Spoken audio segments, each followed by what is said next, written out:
Good afternoon everyone, good afternoon and welcome to future times. आप सभी का future times coaching के application पे बहुत बहुत स्वागत है। कैसे हैं आप सब लोग? ओके, ऑडियो वीडियो सब कुछ क्लियर है ना? एक बार मुझे कमेंट करके बताइएगा, ऑडियो वीडियो सब कुछ क्लियर है? सुमंत कुमार, रुपेंद्र कुमार, राहुल कुमार, सिकंदर, नफारिया, मिस्टर शंकर, राहुल, विनोद गुज्जर, ऋतिक जैन, रजनीकांत, राजाराम यादव, पंकज, सूरज गुप्ता, समंत। ओके, ऑडियो वीडियो सब कुछ क्लियर है, बहुत बढ़िया। फिर कैसे हैं आप सब लोग? सब बढ़िया है? सब सही चल रहा है? सब ठीक हो? बारिश हो रही है कि नहीं हो रही है आपके यहाँ? अभी इधर तो थोड़ा बारिश है, गर्मी से थोड़ी राहत मिली है हम लोगों को, क्योंकि पिछले 2 दिन से दिल्ली में थोड़ा बारिश हो रहा है। ओके, चलिए, गुड आफ्टरनून सभी को, नमस्ते नमस्ते, ऑल क्लियर। ओके, चलिए फिर। तो बच्चों, लास्ट क्लास में हमारा रिप्रोडक्टिव सिस्टम कंप्लीट हो गया था और आज हमें जो चैप्टर स्टार्ट करना है दैट इज रेस्पिरेटरी सिस्टम, श्वसन तंत्र, रेस्पिरेटरी सिस्टम, है ना? मौसम हो रखा है, अच्छा लग रहा है, बहुत बढ़िया। चलो, बस मिस्टर शंकर, ज्यादा नहीं है बेटा। आज हमारा जो चैप्टर स्टार्ट होने वाला है दैट इज रेस्पिरेटरी सिस्टम, या आप लिखिए ह्यूमन रेस्पिरेटरी सिस्टम। जैसे हमने पढ़ा था कि ह्यूमन रिप्रोडक्टिव सिस्टम, ठीक वैसे ही ह्यूमन रेस्पिरेटरी सिस्टम। और जब ह्यूमन रेस्पिरेटरी सिस्टम की बात करते हैं, कितनी क्लास लगेंगी? 4 क्लास लगेंगी पढ़ाने में। 4 तो मान के लगो, 4 तो लगी जाती है ना, 3 से 4 क्लास लगेंगी। और इसमें क्या पढ़ना है, किस टाइप के क्वेश्चंस आते हैं एग्जाम में, सबसे पहले तो हमें उसी पे बात करनी चाहिए। हिंदी में लिखेंगे मानव श्वसन तंत्र, ह्यूमन रेस्पिरेटरी सिस्टम। क्यों लिखा है मैंने, ह्यूमन क्यों लगाया? क्योंकि बच्चा रेस्पिरेटरी सिस्टम तो सबका है ना। रेस्पिरेशन की प्रोसेस तो हर एक लिविंग ऑर्गेनिज्म में होती है भाई। जितने भी सजीव हैं उन सबके अंदर क्या होता है? रेस्पिरेशन होता है। प्लांट्स में भी रेस्पिरेशन होता है, हम लोगों में भी रेस्पिरेशन होता है, गाय भैंस घोड़ा बकरी जानवर सब में रेस्पिरेशन होता है, सब में श्वसन की प्रक्रिया होती है। लेकिन हमें किसका पढ़ना है? हमारे सिलेबस में क्या है? हमारे सिलेबस में है ह्यूमन रेस्पिरेटरी सिस्टम। तो हमें क्या पढ़ना है? मानव का श्वसन तंत्र, ह्यूमन रेस्पिरेटरी सिस्टम। और जब बात करेंगे ह्यूमन रेस्पिरेटरी सिस्टम के बारे में, तो इसमें क्या क्या आता है, किस टाइप के क्वेश्चन आते हैं। देखो, सबसे पहले आपको मालूम होना चाहिए रेस्पिरेशन क्या होता है। उसके बाद आपको पता होना चाहिए रेस्पिरेशन कितने टाइप का होता है। फिर आपको पता होना चाहिए मेन रेस्पिरेटरी ऑर्गन्स। जैसे आपने सुना होगा छोटी क्लास में कि मछलियां सांस लेती है गलफड़ों से, गिल से। मेंढक पानी और धरती दोनों पे रह सकता है, क्योंकि मेंढक स्किन से सांस लेता है, फेफड़े से सांस लेता है। ऐसे आपको मालूम होना चाहिए कॉकरोच किससे सांस लेता है, चींटी जो होती है उसका रेस्पिरेटरी ऑर्गन क्या होता है, जो मकड़ियां होती है उनका रेस्पिरेटरी ऑर्गन क्या होता है, प्लांट में रेस्पिरेशन कहां से होता है। तो ये रेस्पिरेटरी ऑर्गन्स आपको मालूम होना चाहिए। पहले पता होना चाहिए रेस्पिरेशन होता क्या है, कितने टाइप का होता है, किस ऑर्गेनिज्म का कौन सा रेस्पिरेटरी ऑर्गन होता है। उसके बाद आपको पता लगना चाहिए कि हमारे बॉडी में हमारा जो रेस्पिरेटरी सिस्टम है वो किस तरीके से काम करता है, ये बात आपको पता होना चाहिए। और हमारे रेस्पिरेटरी सिस्टम का एक डायग्राम है आपके सामने, ये सारे नाम आपको बताऊंगी। Nasal cavity, pharynx, larynx, oesophagus और ट्रैकिया, उसके बाद ब्रोंकाई, उसके बाद ब्रोंक्यूल्स, एल्वेलाई, ये सारे नाम आपको यहाँ पे सुनने को मिलने वाले हैं। ये हमारा रेस्पिरेटरी सिस्टम है। इस तरीके से ये ह्यूमन रेस्पिरेटरी सिस्टम है। इस तरीके से ह्यूमन रेस्पिरेटरी सिस्टम स्टार्ट होके खत्म होता है। ये सारे नाम आपको सब कुछ पढ़ाऊंगी, सारी चीजें पता लगेंगी, और एग्जाम में कैसे क्वेश्चन आते हैं वो भी मैं आपको बताऊंगी लास्ट में। राइट, चलो फिर सबसे पहले आप पढ़ोगे व्हाट इज रेस्पिरेशन। आप लोग बताओ मुझे कि अगर मैं आपसे पूछूं रेस्पिरेशन होता क्या है, तो आपके पास क्या जवाब है मेरे क्वेश्चन का? फटाक से कमेंट करके ये बताओ कि अगर आपसे कभी कोई पूछ ले कि रेस्पिरेशन होता क्या है तो आप क्या बताओगे। और कोई भी बच्चा मुझे ये नहीं बोलेगा सांस लेना छोड़ना, ये सबसे गलत आंसर मिलता है मुझे अक्सर बच्चों से। रेस्पिरेशन का मीनिंग क्या होता है, आप मुझे फटाक से कमेंट टाइप करके बताओ कि व्हाट इज रेस्पिरेशन, क्या होता है रेस्पिरेशन, किसको कहते हैं रेस्पिरेशन। चलो बताओ। ठीक है, आरती ने बिल्कुल सही बताया है। सविंद्र बेटा हो जाएगा। सुरभि ओके, सुरभि कह रही है इनटेक ऑफ एयर, सुरभि गलत है आंसर। निरंजन, आईपीएस निरंजन कह रहे पता नहीं। चलो देखो, आपने एक सेंटेंस सुना होगा कि जिंदा रहने के लिए एक मुलाकात जरूरी है। बिल्कुल गलत बात है। जिंदा रहने के लिए रेस्पिरेशन जरूरी है। जिंदा रहने के लिए श्वसन की प्रक्रिया का होना जरूरी होता है। बच्चा, जितने भी लिविंग ऑर्गेनिज्म होते हैं उनके अंदर रेस्पिरेशन का प्रोसेस होता है। अगर मैं आपका रेस्पिरेशन काट दूं, अगर मैं आपकी बॉडी में रेस्पिरेशन खत्म कर दूं, आप तुरंत मर जाओगे। क्या होता है रेस्पिरेशन का मीनिंग? ध्यान से सुनो। रेस्पिरेशन का मीनिंग होता है एयर लेना। हम क्या लेते हैं? हम एयर लेते हैं, हम हवा लेते हैं। अब आप में से बहुत सारे बच्चे बोलेंगे हम तो ऑक्सीजन लेते हैं। अबे उल्लू हो, ये बताओ क्या आपके एनवायरनमेंट में फिल्टर लगे हैं जो आपको ऑक्सीजन फिल्टर करके डाल रहे हैं? हम एयर लेते हैं, हम हवा लेते हैं। And what is air? Air is the mixture of gases. बहुत सारी गैसों के मिश्रण को आप हवा बोलते हैं। हवा में सारी गैसेस घुली हुई हैं, nitrogen, sulphur dioxide, carbon dioxide, oxygen, ये सब कुछ घुला हुआ है। हम ऑक्सीजन नहीं लेते हैं, हम एयर लेते हैं, हम हवा लेते हैं। और ये हवा बच्चा कहां से ली? आपने नाक से ली है। हमने सांस लिया, आप बोल सकते हैं। आम भाषा में आप क्या बोलते हैं? हम सांस लेते हैं। सांस में हम क्या लेते हैं? एयर, हवा लेते हैं। अब इस हवा में तो सारी गैसेस घुली हुई है और इस हवा को आपने कहां से लिया? नाक से लिया। अब नाक से होती हुई ये आपका विंड पाइप, गले में होता है एक पाइप जिसे आप वायु नलिका या श्वास नली कहते हैं आम भाषा में। विंड पाइप, इसका नाम ट्रैकिया होता है, वो सब बात की बात है ना, फिलहाल नहीं। फिलहाल सिर्फ बेसिक से उठाएंगे इस चैप्टर को हम। विंड पाइप का मतलब होता है श्वास नली। एकदम मैं आपको आपकी भाषा में पढ़ा रही हूं कि फलाना इंसान का श्वास नली फट गया, मर गया। फलाना इंसान का श्वास नली में ब्लॉक हो गया, मर गया इंसान, है ना। तो बच्चा, हमने ली नाक से हवा। हवा कहां गई? विंड पाइप में गई, श्वास नली में गई। और श्वास नली से कहां जाती है? आपके लंग्स में जाती है, आपके फेफड़ों में जाती है। हर इंसान में फेफड़े हैं। अगर फेफड़े नहीं होगा तो आप मर जाओगे। बिना फेफड़ों के कोई इंसान नहीं रहता जिंदा। ये देखो, ये आपके फेफड़े, एक फेफड़ा, दो फेफड़ा। तो ये आपकी नाक से आपने ऐसे हवा ली। ये आपका विंड पाइप से हवा जा रही है फेफड़ों में। अब फेफड़ों में क्या होता है? फेफड़ों में होता है खून, ब्लड। क्या होता है? ब्लड। आप सब जानते हैं हमारे बॉडी में ऑन एन एवरेज 4 से 5 लीटर खून होता है। अब बच्चा, इस खून में कौन सी गैस घुलती है? सिर्फ इस खून में सिर्फ और सिर्फ ऑक्सीजन घुलता है। हमने लिया क्या? Air. Air is the mixture of gases. बहुत सारी गैसों के मिश्रण को हम हवा कहते हैं। तो हवा कहां से आई? नाक से। नाक से आपकी श्वास नली में, श्वास नली से आपके दोनों फेफड़ों में, फेफड़ों में खून। खून में सिर्फ कौन सी गैस घुलती है? ऑक्सीजन। बाकी की जितनी भी सारी गैसेस ली थी वो यहीं से आपकी क्या हो जाती है? आउट हो जाती है, बाहर गई। भाई मैंने एयर लिया, एयर गई, एयर मेरे फेफड़ों में गई और उस एयर में से मेरे फेफड़ों के अंदर खून है, उसके अंदर कौन घुला? ऑक्सीजन। बाकी मैंने जब सांस छोड़ा तो बाहर की तरफ मैंने सारी गैसेस छोड़ दी। अब बच्चा, ये ऑक्सीजन जो है ये खून में घुलकर कहां जाएगा? हमारे बॉडी की हर एक सेल, हर एक टिश्यू के पास जाएगा। हमारे शरीर की प्रत्येक कोशिका और प्रत्येक ऊतक के पास जाएगा ये ऑक्सीजन घुल के। और इस ऑक्सीजन से जाकर क्या होगा? तो जान लीजिए, इस ऑक्सीजन से जाकर हमारी सेल्स के अंदर होता है ग्लूकोज। शुगर है हमारी सेल्स में। हमारी कोशिकाओं के पास पहले से ग्लूकोज होता है। आप सोच रहे होंगे ग्लूकोज कहां से आया है? अरे भाई, जो खाना खाते हैं वो खाना अल्टीमेटली आपके बॉडी में ग्लूकोज में बदल जाता है। तो हमारी सेल के पास क्या था? C6H12O6। ये क्या है? ग्लूकोज का फॉर्मूला है। और ये ऑक्सीजन आएगा और ये ऑक्सीजन आके इस ग्लूकोज को जला देगा, इस ग्लूकोज को बर्न करेगा, इस ग्लूकोज को तोड़ेगा, इस ग्लूकोज का ऑक्सीडेशन करेगा, ऑक्सीकरण करेगा। और इस ग्लूकोज के टूटने से यहां पर बनेगा कार्बन डाइऑक्साइड प्लस पानी और प्लस एनर्जी रिलीज होगी। और ये जो एनर्जी होती है ये किसकी फॉर्म में होती है हमारे बॉडी में? In the form of adenosine triphosphate. Adenosine triphosphate ATP की फॉर्म में होती है ये एनर्जी।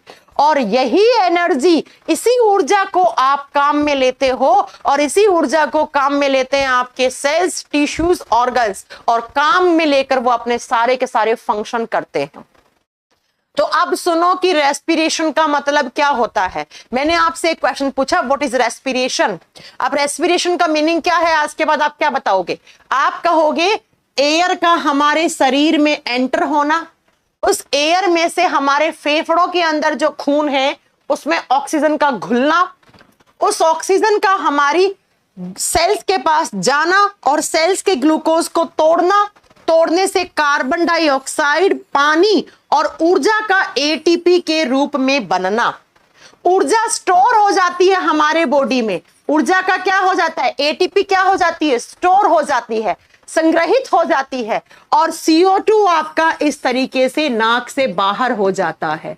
जब आप सांस छोड़ते हो तो उसके अंदर CO2 बाहर छोड़ दिया आपने। तो इस पूरी प्रोसेस को कहा जाता है रेस्पिरेशन। इसे श्वसन की प्रक्रिया कहा जाता है। तो अगर आप रेस्पिरेशन नहीं करोगे तो क्या नहीं होगा? अगर आप रेस्पिरेशन नहीं करोगे, आप एयर नहीं लोगे, आप सांस नहीं लोगे, तो ग्लूकोज नहीं टूटेगा। ग्लूकोज नहीं टूटेगा तो एनर्जी नहीं बनेगी, और बिना एनर्जी के क्या आपके ऑर्गन्स काम कर सकते हैं? No ma'am. साइंस कहती है किसी भी काम को करने के लिए एनर्जी या बल देना पड़ेगा आपको, और बच्चा बिना एनर्जी के आपके सारे ऑर्गन्स फेल हो जाएगा। आपका हार्ट, आपका लीवर, किडनी सब फेल हो जाएंगे, अल्टीमेटली आपकी डेथ हो जाएगी। तो इसीलिए जिंदा रहने के लिए सांस नहीं, जिंदा रहने के लिए एयर। एयर का मतलब ऑक्सीजन, इसीलिए ऑक्सीजन को कहा जाता है एयर ऑफ लाइफ, प्राणों वाली हवा। अगर ऑक्सीजन है तो भाई आप जिंदा हो, इसे एयर ऑफ लाइफ कहा जाता है, जीवन की हवा। हमें एयर में से किसी से मतलब नहीं है, हमें एयर में से सिर्फ किसकी जरूरत है? ऑक्सीजन की जरूरत है। अब शायद आपको समझ में आ गया होगा कि जब कोरोना इतना ज्यादा फैला हुआ था तो लोगों को ऑक्सीजन की किल्लत हो रही थी, और हजारों लाखों लोग मर गए ऑक्सीजन की कमी से। क्यों मर गए? क्योंकि बच्चा उनके फेफड़ों में कोरोना ने इन्फेक्शन कर दिया, और उनके फेफड़ों के अंदर ऑक्सीजन नहीं घुल रहा था, सेल के पास नहीं जा रहा था, और बच्चा कोरोना ने इतना ज्यादा इन्फेक्शन कर दिया उनके फेफड़ों के अंदर कि उनके फेफड़ों के पास ऑक्सीजन घुल नहीं रही थी, और ये ऑक्सीजन फेफड़ा खून के थ्रू आगे नहीं पहुंचा पा रहा था। इसलिए उनको आर्टिफिशियल ऑक्सीजन की नीड थी, और आर्टिफिशियल ऑक्सीजन आप जानते हैं उस समय लाखों में एक सिलेंडर बिक रहा था। 50,000 का, 60,000 का एक ऑक्सीजन सिलेंडर मिल रहा था। जिसको नहीं मिला उसके बेचारे की सेल्स तड़प तड़प के मर गई। शायद आप आज इस चीज को रिलेट कर पा रहे होंगे कि ऑक्सीजन की कमी से उस समय क्या हो रहा था लोगों में। जिन लोगों का ऑक्सीजन लेवल डिक्रीज हो रहा था, ऑक्सीजन लेवल एक हेल्दी इंसान का 95 से अबो आना चाहिए। अगर 80 से कम आ रहा है, समझिए आप धीरे धीरे आपके बॉडी में ऑक्सीजन का लेवल डिक्रीज हो रहा है। इसको मेजर करने के लिए एक इंस्ट्रूमेंट होता है, ऑक्सीमीटर डिवाइस। उसको आप फिंगर में लगाओ, आपका ऑक्सीजन लेवल आ जाएगा। मेरे पास रखा है, मैं दिखा दूंगी आपको। राइट? तो बच्चा रेस्पिरेशन का मीनिंग एक बार लास्टली सुन लो। क्या होता है? एयर का हमारे बॉडी में एंटर करना, फेफड़ों के पास एयर आती है, फेफड़ों के पास खून में ऑक्सीजन घुलता है, ये ऑक्सीजन घुल के हमारी हर एक सेल, हर एक टिश्यू के पास जाता है, और जाकर किसको तोड़ता है? ग्लूकोज को तोड़ता है। तोड़ने से कार्बन डाइऑक्साइड, पानी और एनर्जी एटीपी के रूप में बनती है। एटीपी कुछ नहीं है, हमारी बॉडी में जो एनर्जी बन रहा है उसको एक नाम दे दिया हमने, एटीपी। भाई नाम दे दिया, जैसे आपका नाम है, आपकी पहचान आपकी नाम से है, वैसे इस एनर्जी की पहचान एटीपी से है। और इस एटीपी को काम में लेकर आपके टिश्यूज, ऑर्गन्स दिन रात काम कर रहे हैं। तो जिस दिन आपके बॉडी के अंदर रेस्पिरेशन की प्रोसेस नहीं होगी, इसका मतलब एटीपी नहीं बनेगा, इसका मतलब उस दिन आपके ऑर्गन्स के पास एनर्जी की कमी हो जाएगी, और बिना किसी एनर्जी के कोई भी ऑर्गन काम नहीं कर सकता। अगर मैं आपको 10 दिन खाना ना दूं और आपको कहूं ये ईंटें यहां से उठाकर वहां रखो, क्या रख दोगे? क्या आपके बॉडी में एनर्जी की कमी है? खाना नहीं खा रहे हो, ग्लूकोज नहीं आ रहा है, कैसे कर लोगे काम? समझ गए? तो रेस्पिरेशन का मीनिंग ये होता है। आज के बाद ये मत बोलना ऑक्सीजन लेना, CO2 छोड़ना, ये सब ब्रीदिंग कहलाता है। ब्रीदिंग का मतलब होता है सांस लेना, सांस छोड़ना। लेकिन रेस्पिरेशन का मीनिंग होता है एयर का आना, एयर में से ऑक्सीजन का घुलना खून में, उस ऑक्सीजन से ग्लूकोज का टूटना, टूटने से कार्बन डाइऑक्साइड, पानी और एटीपी का बनना, एटीपी का स्टोर होना, CO2 का बाहर जाना, रेस्पिरेशन कहलाता है। और ये प्लांट्स में भी होता है रेस्पिरेशन। आप सोच रहे होंगे प्लांट्स में रेस्पिरेशन नहीं होता। प्लांट्स दिन में फोटोसिंथेसिस करते हैं, रात को रेस्पिरेशन करते हैं, पढ़ाऊंगी आपको आगे। तो सारे के सारे ऑर्गेनिज्म में, सबके सब जीव जंतुओं में रेस्पिरेशन होता है। और हमें पढ़ना है लेकिन ह्यूमन रेस्पिरेटरी सिस्टम, हमें बाकी से मतलब नहीं है। अब बात ये आती है कि क्या मैम रेस्पिरेशन के टाइप्स होते हैं? बिल्कुल, there are two types of respiration. श्वसन दो टाइप का होता है, लिखिएगा कौन कौन सा। एग्जाम्पल मेन है, एग्जाम्पल आते हैं एग्जाम में।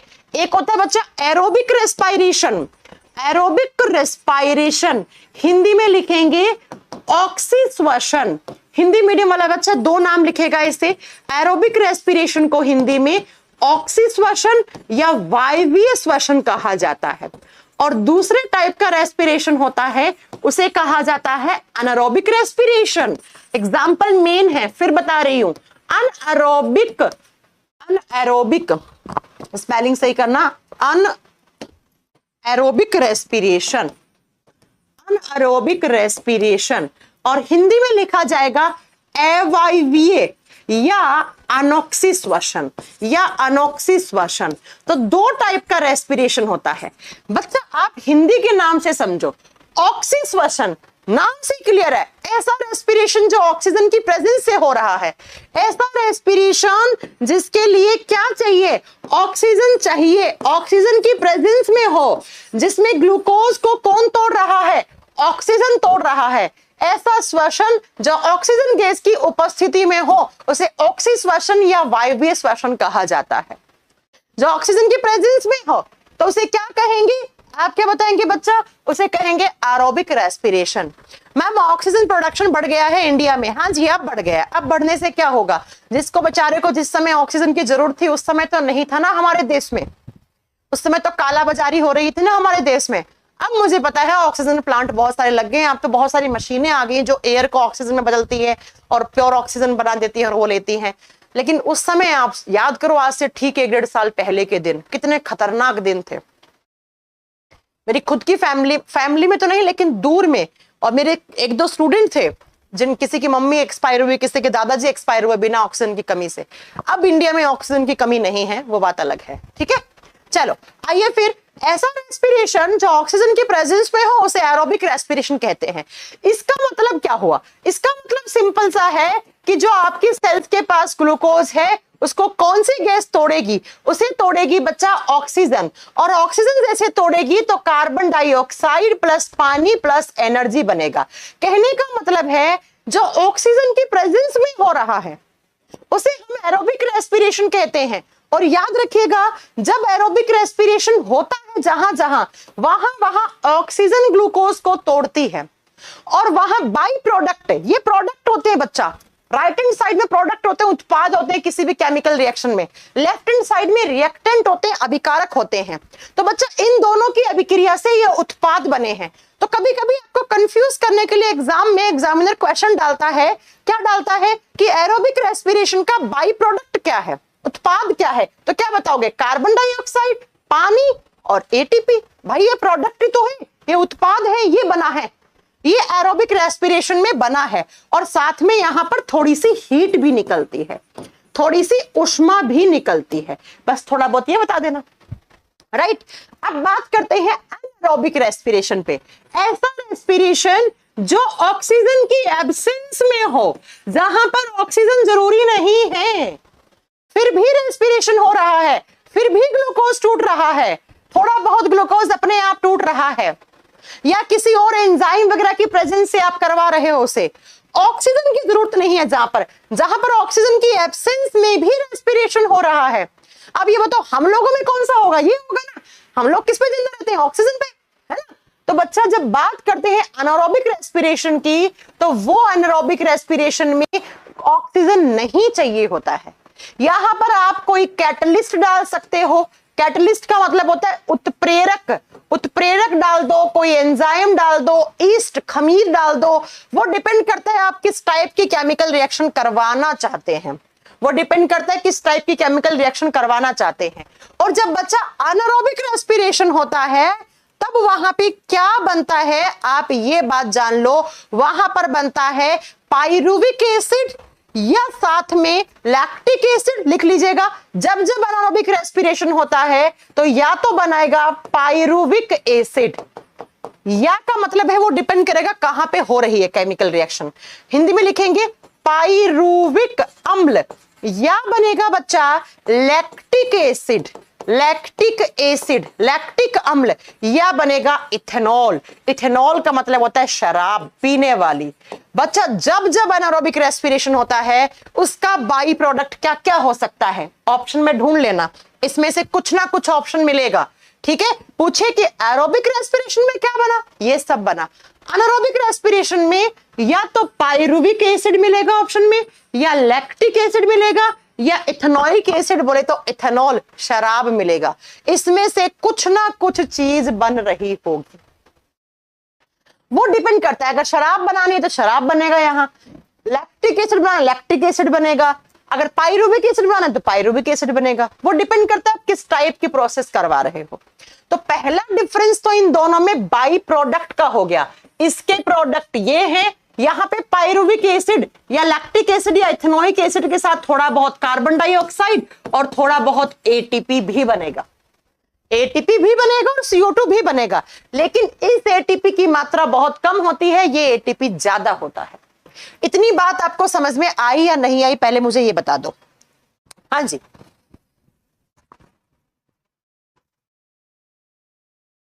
आ गई बात समझ में?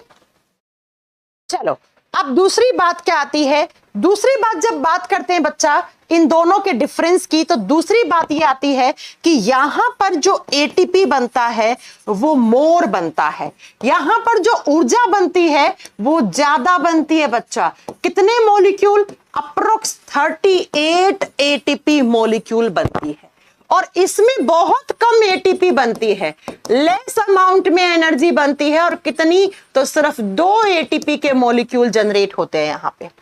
अगला डिफरेंस ये आएगा बच्चा, अगले डिफरेंस में लिख लीजिएगा क्या क्या आएगा, तो आप बताएंगे बच्चा यहां पर एटीपी ज्यादा बनती है, 38, 36 प्लस 2, 38 बनते हैं टोटल, क्योंकि ग्लाइकोलाइसिस में बनते हैं यहां पर 2 और उसके बाद 36 क्रैब साइकिल में। खैर ये सब आप छोड़िए, आप सबको ये सब नहीं जानना है, लेकिन मैं फिर भी आपको कुछ क्वेश्चंस यहां से बनते हैं जो लास्ट में लिखवाऊंगी फैक्ट्स के फॉर्म में। फिलहाल जितना मैं बता रही हूं सिर्फ इतना याद रखिएगा, ठीक है? आया समझ में? यहां क्या बनेगा, यहां क्या बनेगा। अब जो मेन है वो आते हैं एग्जाम्पल। एग्जाम्पल्स मेन है कि एरोबिक, अच्छा एग्जाम्पल से पहले अच्छा रुक जाओ, एक बात और लिखो।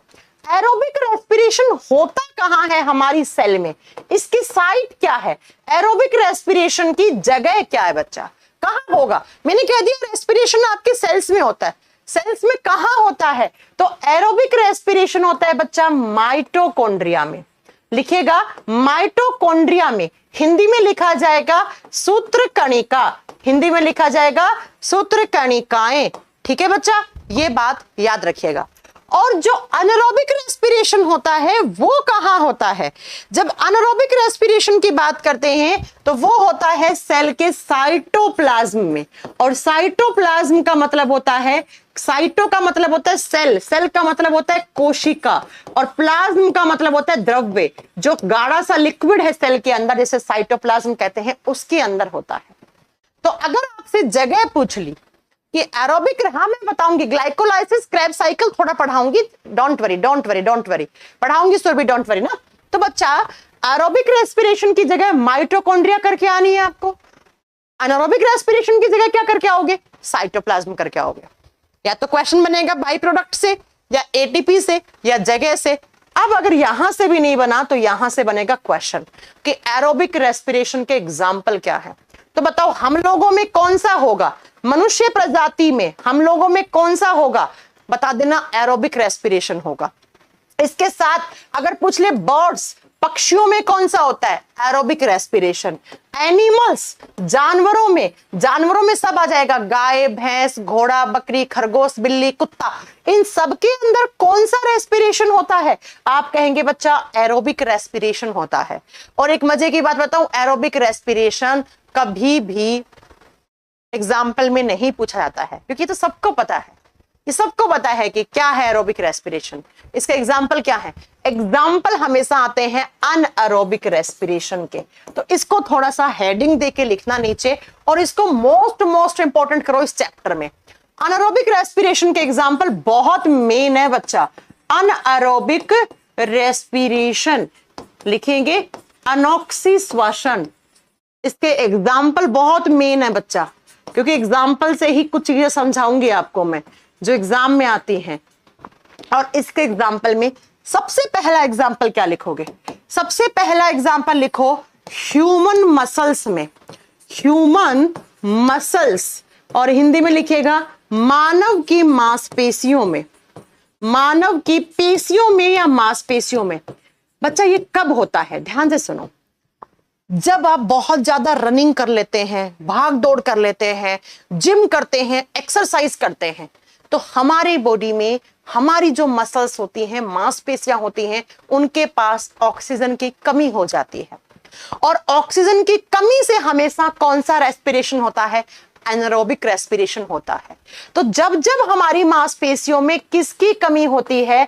ऑक्सीजन की कमी, लैक ऑफ ऑक्सीजन, ऑक्सीजन की मात्रा में कमी आ जाती है। जब आप रनिंग करते हैं, भागते हैं, दौड़ते हैं, या फिर आप एक्सरसाइज कर रहे हैं, आपका बॉडी हीट पे है, उस समय आपके बॉडी में जब ऑक्सीजन की कमी हो जाती है तो हमारे बॉडी में कौन सा रेस्पिरेशन होने लग जाता है? हमारी मसल्स में, सिर्फ मसल्स में, कहीं और नहीं, कहीं और हुआ तो मर जाओगे, चक्कर आ जाएगा, गिर जाओगे।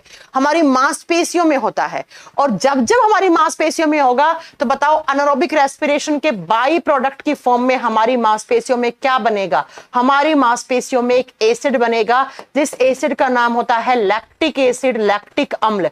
और यही लैक्टिक एसिड हमारी मांसपेशियों में जमाव हो जाता है, इसका एक्यूमुलेशन हो जाता है हमारी मांसपेशियों में, ये जम जाता है। और इसके जमने से हमारी मांसपेशियों में थकान हो जाती है, मसल्स फटीग हो जाती है। मांसपेशियों में थकान का कारण यही है। आपकी मसल्स में क्रैम्प आ जाएगा, हाथ ऐसे उठेगा ही नहीं, पांव ऐसे उठेगा ही नहीं, भाग ही नहीं पाओगे, दौड़ नहीं पाओगे। अरे भाई मैं तो कल जिम गया था और मेरे मांसपेशियों में अकड़न हो रही है, मेरी मसल्स में क्रैम्प आ गया, मेरी मांसपेशियों में हाथ पांव बाइसेप्स ट्राइसेप्स में बहुत दर्द हो रहा है। इसका मतलब आपके बॉडी में एनारोबिक रेस्पिरेशन हो गया था।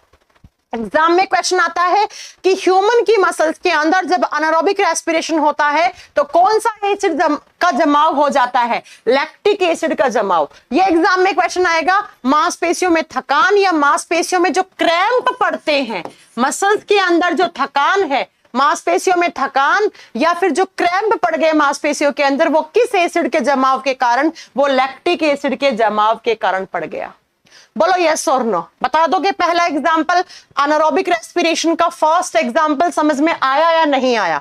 सबको आ गया होगा जहां तक मुझे लग रहा है, राइट?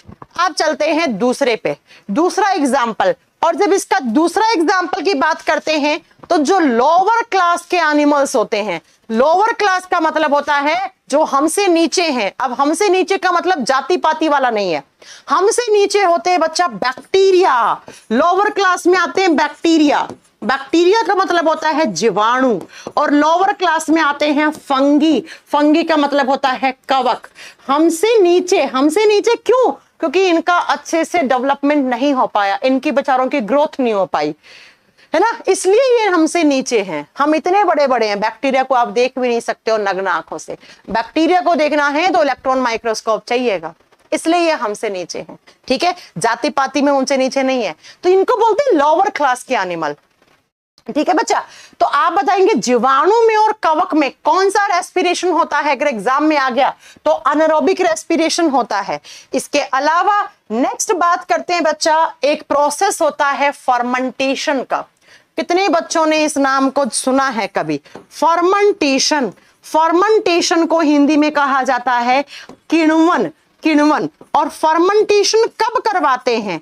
जब आपको कोई दवाई बनानी है, कोई एंटीबायोटिक बनाना है। एंटीबायोटिक का मतलब होता है प्रतिजैविक। आपको जुकाम वुखाम होता है तो डॉक्टर एंटीबायोटिक देता है। जब आपको कोई एंटीबायोटिक बनाना है या कोई ड्रग का मतलब है कोई हैवी मेडिसिन बनानी है, कोई खतरनाक दवाई बनानी है, या आपको बनानी है भैया अल्कोहल, तो आप एक प्रोसेस करवाते हो। कौन सा प्रोसेस? फर्मेंटेशन का प्रोसेस। जब आपको कोई दवाई बनानी है, जब किण्वन की, जब कोई आपको एंटीबायोटिक बनाना है या आपको शराब बनानी है, अल्कोहल बनाना है, तो आप एक प्रोसेस करवाते हो। कौन सा प्रोसेस? फर्मेंटेशन का प्रोसेस। और यही फर्मेंटेशन किसका एग्जाम्पल बनता है? अनएरोबिक रेस्पिरेशन का। अनएरोबिक रेस्पिरेशन का एग्जाम्पल बनता है। कैसे होता है फर्मेंटेशन? एक एग्जाम्पल देती हूं, ध्यान से सुन लेना। शराब कैसे बनती है ना? तो मैं एक छोटा सा एग्जांपल देती हूं बच्चा, शराब किससे बनती है? आपने सुना होगा अंगूर को, जामुन को, या स्ट्रॉबेरी को, या ब्लूबेरी को, इनको सड़ाते हैं हम। क्यों सड़ाते हैं? क्योंकि इनके सबके अंदर क्या होता है? ग्लूकोज होता है। तो अंगूर के अंदर ग्लूकोज है, और ये ग्लूकोज क्या है? हम पढ़ चुके हैं, glucose is a sugar. Glucose एक कार्बोहाइड्रेट है। अब इस शुगर को किसकी प्रेजेंस में इसको रखा जाता है? ईस्ट की प्रेजेंस में। ईस्ट का मतलब होता है खमीर। खमीर एक फंगी होता है, कवक होता है। इस खमीर के अंदर होता है एक एंजाइम। कौन सा एंजाइम? जाइमेज एंजाइम।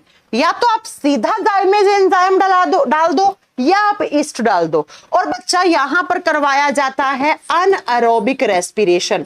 अब अनएरोबिक का मतलब क्या हो गया? ये एक बंद चैम्बर में होती है केमिकल रिएक्शन, जहां पर एकदम कहीं से भी ऑक्सीजन ना आ पाए।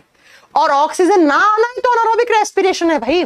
तो जैसे ही आपने ग्लूकोज को या अंगूर को या ब्लूबेरी को, ब्लैकबेरी को, इनको आपने सड़ने गलने के लिए छोड़ दिया, और किसकी प्रेजेंस में? ईस्ट। ईस्ट के अंदर एक एंजाइम है जाइमेज। या तो ईस्ट डाल दो या जाइमेज डाल दो तो बच्चा, और साथ में उस चैम्बर को कर दो क्लोज, कहीं से भी ऑक्सीजन ना आ पाए, ताकि वहां पर क्या हो जाए? अनएरोबिक रेस्पिरेशन हो जाए। और कुछ दिनों के बाद ये ग्लूकोज जो है वो किस में कन्वर्ट हो जाएगी? इथेनॉल में बदल जाएगा। और इथेनॉल का मतलब ही होता है शराब। इथेनॉल का ही मतलब क्या होता है? शराब। और इसी प्रोसेस को कहा जाता है फर्मेंटेशन। इसी को किण्वन कहा जाता है। तो ये बताओ कि अगर एग्जाम में आ गया आपको कि लोअर क्लास के एनिमल्स जैसे बैक्टीरिया, फंगी में कौन सा रेस्पिरेशन होता है? आप कहोगे एनारोबिक रेस्पिरेशन। अल्कोहल जब बनाते हैं तो कौन से रेस्पिरेशन से? आप बताएंगे एनारोबिक रेस्पिरेशन से। आपसे पूछेगा कि जो दवाइयां बनाते हैं, एंटीबायोटिक बनाते हैं, कौन से रेस्पिरेशन की प्रेजेंस में? एनारोबिक रेस्पिरेशन की प्रेजेंस में। और साथ में आपसे पूछ ले कि हमारी मांसपेशियों में कौन सा रेस्पिरेशन होता है ऑक्सीजन की कमी में, तो एनारोबिक रेस्पिरेशन। ये एग्जांपल मेन है। और एक और लिख दो, dormancy of seed. Dormancy of seed, ये अभी समझ में नहीं आएगा, ये जब मैं आपको पढ़ाऊंगी बॉटनी तो वहां समझ में आएगा। डोरमेंसी ऑफ सीड, जब सीड जर्मिनेट होता है, जब किसी बीज का अंकुरण होता है, तो उससे पहले वाली स्टेज को डोरमेंसी स्टेज कहा जाता है, तब भी एनारोबिक रेस्पिरेशन होता है। खैर ये अभी समझ में नहीं आएगा, अभी लिख के छोड़ देना। ये सारे एग्जाम्पल किसके हैं? ये सारे एग्जाम्पल हैं एनारोबिक रेस्पिरेशन के। इसका मतलब आपको यहां तक समझ में आ गया व्हाट इज रेस्पिरेशन, हम लोगों में कौन सा होता है? Aerobic respiration. और बच्चा ये समझ में आ गया कि रेस्पिरेशन दो टाइप का होता है, aerobic respiration and anaerobic respiration. उनके एग्जाम्पल, उनमें डिफरेंस आपको मालूम चल गया। चल गया कि नहीं चल गया? चल गया। अब हमें किसका रेस्पिरेशन पढ़ना है? हमें हमारा पढ़ना है। लेकिन उससे पहले मैं आपको कुछ पॉइंट नोट करवाना चाहती हूं जो एग्जाम में बनते हैं बच्चा। जितने भी अलग अलग ऑर्गेनिजम्स होते हैं उन सबका रेस्पिरेटरी ऑर्गन भी अलग अलग होता है। लिखिएगा, different living organisms are having different respiratory organ. जैसे फॉर एग्जांपल कैसे क्वेश्चन आता है, अगर आपसे पूछ ले कि जो फिशेस होती हैं, जो मछली होती हैं, उनका रेस्पिरेटरी ऑर्गन कौन है? उनमें कहां से एयर या ऑक्सीजन आता है? तो आप बताएंगे बच्चा, मछलियों में होता है गिल्स। गिल्स का मतलब होता है गलफड़े। और मछलियों में रेस्पिरेशन की प्रोसेस कहां से होती है? उनके गलफड़ों से होती है। कभी देखना मछली पानी से ऊपर आके ऐसे मुंह खोलती है तो यहां उनके गिल्स होते, गलफड़े होते हैं, राइट। उसके बाद उफ, यहां जाओ बेटा, यहां हटो, मैं क्लास में पढ़ा रही हूं ना। कोपर भैया, कोपर भैया, मोटू सेठ देखो कितना परेशान कर रहा है ये। बेटा यहां जाओ, पढ़ाने दो, पढ़ाने दो। नो नो, वरना हम क्लास से बाहर कर देंगे, पढ़ाने दो, ठीक है। तो अगर आपसे पूछ ले गिल्स कौन से ऑर्गेनिज्म का रेस्पिरेटरी ऑर्गन है, या पूछे मछलियां कहां से सांस लेती है, तो आपका आंसर सेम ही है ना। चलो अब बात करते हैं फ्रॉग, मेंढक। आप जानते हैं मेंढक जो होते हैं वो ड्यूल लाइफ नेचर के होते हैं। ड्यूल लाइफ का मतलब है वो दोहरे जीवन जीते हैं। एक तो कहां पर जीते हैं वो, पानी में, और दूसरा कहां पर जीते हैं वो, धरती पे, in water and on earth. जब मेंढक पानी में होते हैं तो वो सांस कहां से लेते हैं? तो आप बताओगे वो अपनी स्किन से, अपनी त्वचा से सांस लेते हैं। लेकिन जब मेंढक धरती पे होते हैं तो हमारी तरह उनमें भी फेफड़े होते हैं। तब वो किसको काम में लेता है? रेस्पिरेशन के लिए। तब वो काम में लेता है लंग्स को, फेफड़े को, राइट। इसीलिए मेंढक पानी और धरती दोनों पर जिंदा रह सकता है। अब हम लोगों में ना ही तो स्किन है, स्किन तो है सॉरी, लेकिन स्किन में पोर्स नहीं है कि वहां से एयर एंटर कर जाए, ऐसा कुछ नहीं है हम लोगों में, है ना।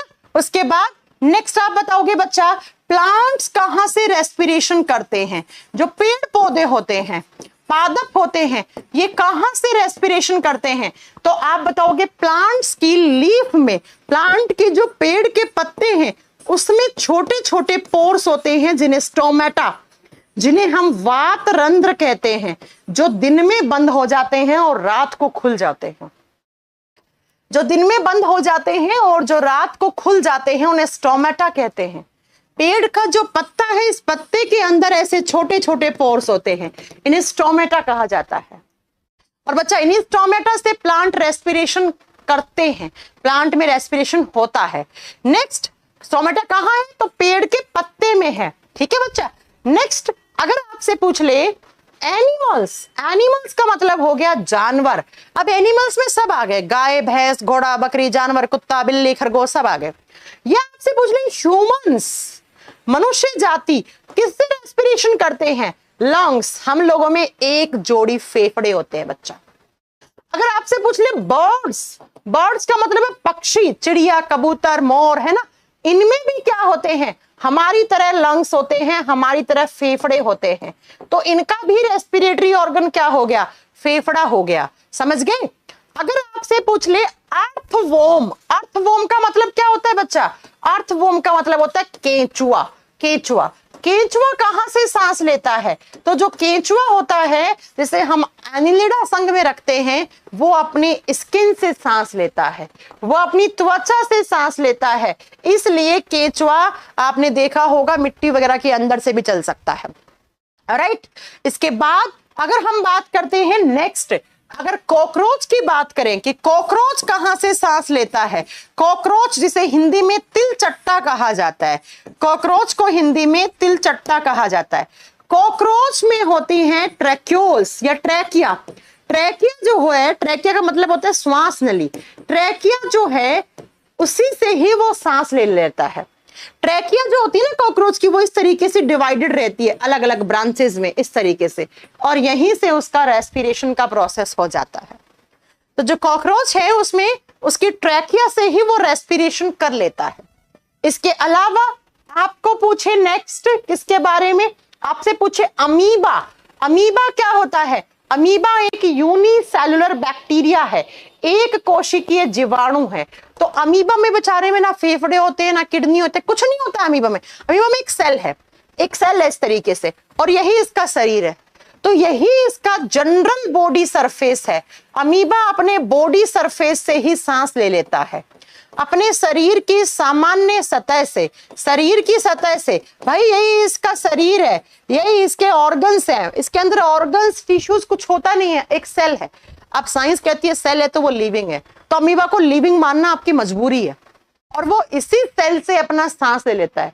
अमीबा के अंदर अलग कोई रेस्पिरेशन के लिए कोई ऑर्गन नहीं होता है बच्चा, अलग से कोई भगवान ने इसको कोई ऑर्गन नहीं दिया है, एक सेल है, वही इसका ऑर्गन है बच्चा, इसी को ही वो अपना ऑर्गन मानता है।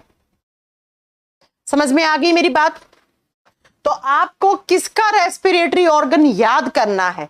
एक बच्चा पूछ रहा है स्नेक, सांप, सांप में भी फेफड़े होते हैं बच्चा, आप लिख सकते हैं। सांप हो गया, छिपकली हो गया, स्नेक्स, लिजर्ड्स का मतलब होता है छिपकली, इनमें क्या होते हैं? लंग्स होते हैं बच्चा, फेफड़े होते हैं, लंग्स होते हैं, फेफड़े होते हैं, ठीक है। तो सांप का पूछा, छिपकली का पूछा तो बता दोगे फेफड़ा, अमीबा का पूछा तो बॉडी सरफेस, और कॉकरोच का पूछा तो ट्रैकिया या वायु नलिका, है ना। और अगर पूछा केंचुए का तो केंचुआ स्किन से सांस लेता है। गाय, भैंस, घोड़ा, बकरी, खरगोश, जानवर, ये सब पूछा। ह्यूमंस पूछा तो फेफड़ा। प्लांट्स कहां से? स्टोमेटा से। मेंढक कहां पे? धरती पे होता है तो फेफड़ों से, पानी में होता है तो स्किन से। मछलियां कहां से? गिल से, गलफड़ों से सांस लेती हैं।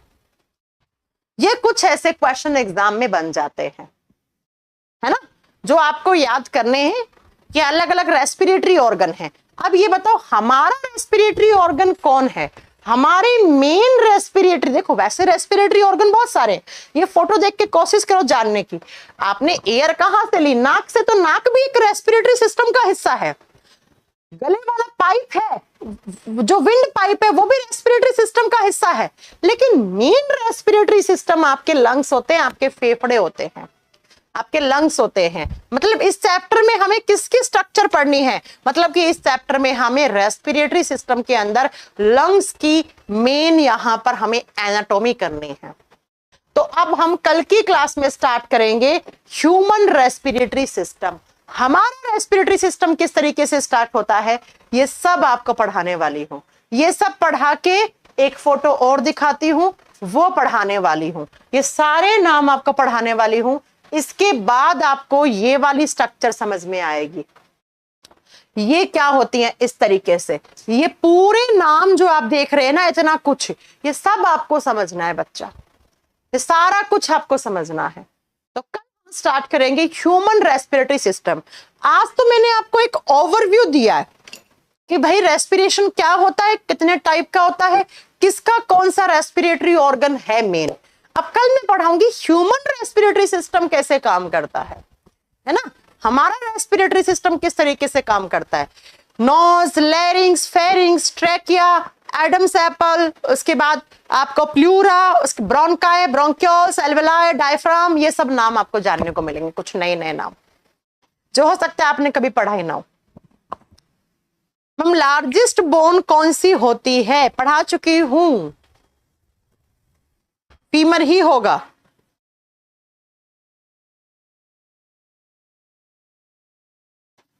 ठीक है,